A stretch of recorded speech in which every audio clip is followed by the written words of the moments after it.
Good morning, everyone. Welcome. Thank you for joining me this morning here at the New Jersey Business and Industry Association so that we could report out our 2016 Business Outlook Survey. So I want to tell you a little bit about the survey first. This is our 57th consecutive Business Outlook Survey.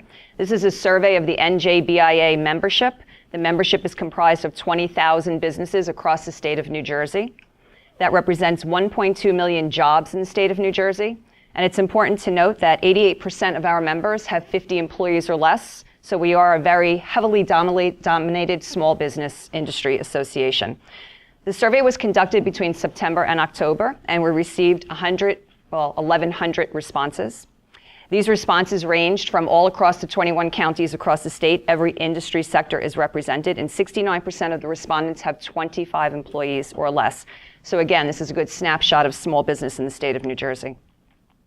Summary of the results. So for a third consecutive year, we're very happy to report that NJBIA members are positive about the year that lies ahead. They believe the state is continuing on an upward trajectory. So we're moving further and further away from the recession, leaving it in our rearview mirror. That's great news for all of us.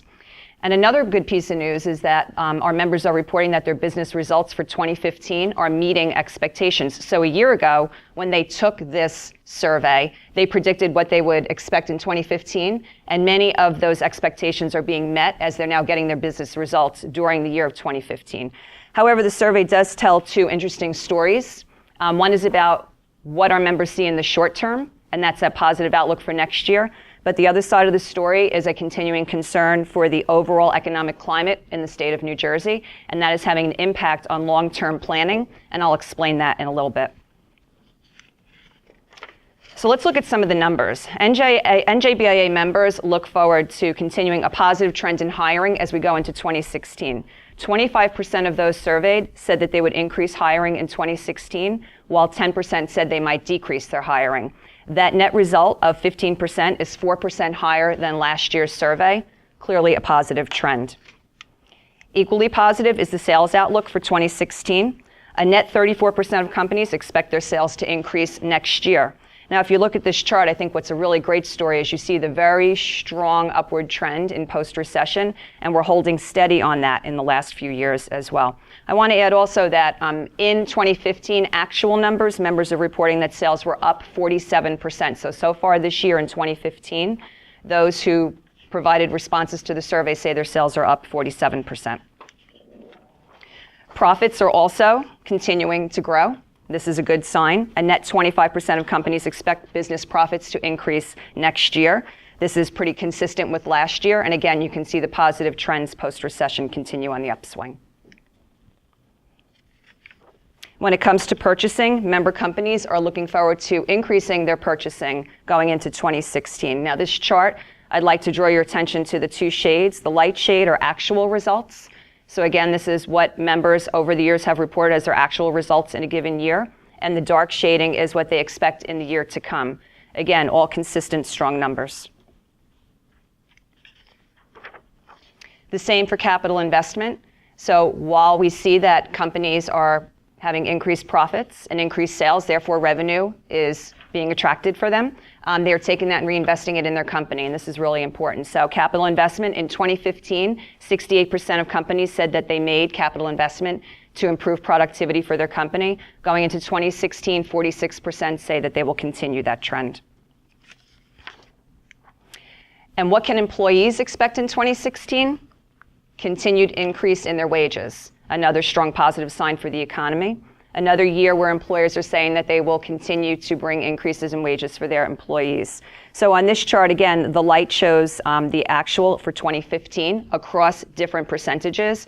So you can see that the three sets of charts to my right side, to your left side, those three sets of charts comprise that 65% who will be increasing wages next year. And the majority of that is in and around the 3%, give or take 3% up or down in terms of how much those raises will be. Now, I said that our survey told us two stories, and so while you could see in the short term, as we look to 2016, we see those positive results, everything continues to trend upward, consistent, strong economic output. The other side of the story is as we look long term, our members are telling us a story. And what they're telling us is that the longer out they look, the more caution they have, and their caution significantly increases. They feel good about what they can control in the short term when it's within their control, but when they start to look long term, they're concerned about the overall outlook for the state's economy longer term, and that's because of high taxes, burdensome regulation, a mandate-driven economic structure, and the things, unfortunately, that drive out-migration. Now, we've been doing a study on out-migration here at NJBIA. We're hoping to release the results of that study in January. And what we find is that the results of this survey are being responsive to the trends that we've seen over the past decade. So let me tell you what we mean by that. We asked 3 specific questions of our members this year to gauge their long-term planning for the outlook for their business into the future. These 3 questions were meant to gauge their planning for the future, and their responses are representative of their concerns of the general business climate as they look into the future. The first question, if you're planning to expand, would you open another location in New Jersey? And you can see on the chart that 62% said no. Do you plan to continue keeping New Jersey as your domicile in retirement? And 66% said no. And then the other question was about the impact of estate and inheritance taxes on their decision-making when they plan for the future of their company. And think about New Jersey business. Again, you heard the statistics, small business-driven economy in the state of New Jersey. And we know within that small business-driven economy are many, many family-run businesses, generational businesses. Therefore, estate and inheritance tax is playing a role in their business planning. Business planning is succession planning for generational business. So they're telling us, 67% are telling us that estate and inheritance tax in the state of New Jersey is having impact on their decision-making for the future. This is a caution flag.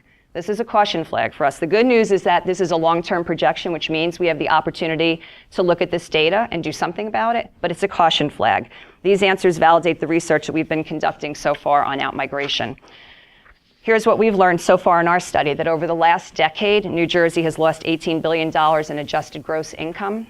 And over the last 7 years, that's 1.6 million people. And I emphasize net. That means more leaving than coming in. What happens when someone leaves the state of New Jersey? If they're a company, if they're a business owner, clearly they take the jobs with them, okay? But they're individuals as well. And when an individual leaves the state of New Jersey, whether they're a business owner or not, they take that taxable income, which isn't coming back to the general fund. In addition, they take the spending power. So what we're seeing is it's people in the latter part of their business cycle as they're looking toward that retirement age. That's why those questions are very telling about domicile for the future. Where will they be, right? They have accumulated their wealth. They've accumulated their affluence in the state of New Jersey. They're going to spend that in someone else's economy. And that's going to have a trickle-down effect on our economy. The other thing they take with them is their philanthropic giving. This is significantly important because when someone moves their domicile to another state, their philanthropic giving goes with them. So many people think that the out-migration is to Florida for the warm weather. Unfortunately, our research so far is telling us the #1 out-migration state is our neighbor right next door, Pennsylvania. New York is not far behind. And while Florida is still up there in the top 3 out-migration states, we're seeing interesting patterns. Because it's true that snowbirds want to go to Florida for the warm weather, but historically those snowbirds would go for about 3 to 4 months, the depth of the winter, and they come back. So their primary residence is still in the state of New Jersey, okay? But what we're seeing and what we're hearing anecdotally, and we continue to study this, and we'll see how this plays out in the final survey, is that many of those snowbirds are saying, I'm going to stay 6 months and a day. And that's the domicile rule. If you're out of the state of New Jersey 6 months and a day, you're not considered a resident of the state of New Jersey, and that's when we lose your adjustable gross income. So this is, this is a flag for us, and this is something that we need to pay attention to. What were some of the individual specific concerns? And this is a trend in and of itself. These 3 costs come up year after year in our survey as the top 3 concerns for business. Healthcare costs, the perception is they continue to be on the rise. 80% expect that the healthcare benefits will continue to rise next year. About half say that increase will be 6% or more. And 62% say they're negatively affected by the Affordable Care Act. Coming in #2, overall cost of doing business. As we talked about, what we mean by that is taxes, mandates, and regulatory burden, and what that costs business. And property taxes at 21%, coming in #3 as the 3rd largest challenge for business in the state of New Jersey. It's important to note that New Jersey businesses are responsible for 40% of property taxes across the state of New Jersey. 40% is New Jersey businesses. 68% expect property taxes to increase next year. So some other good news we have, though, is specific industries. What industries are faring well in the state of New Jersey? Construction fares particularly well. Housing and non-housing construction. You can see a net plus 25% expected growth in housing and a net plus 23% expected growth in non-housing construction. That's great.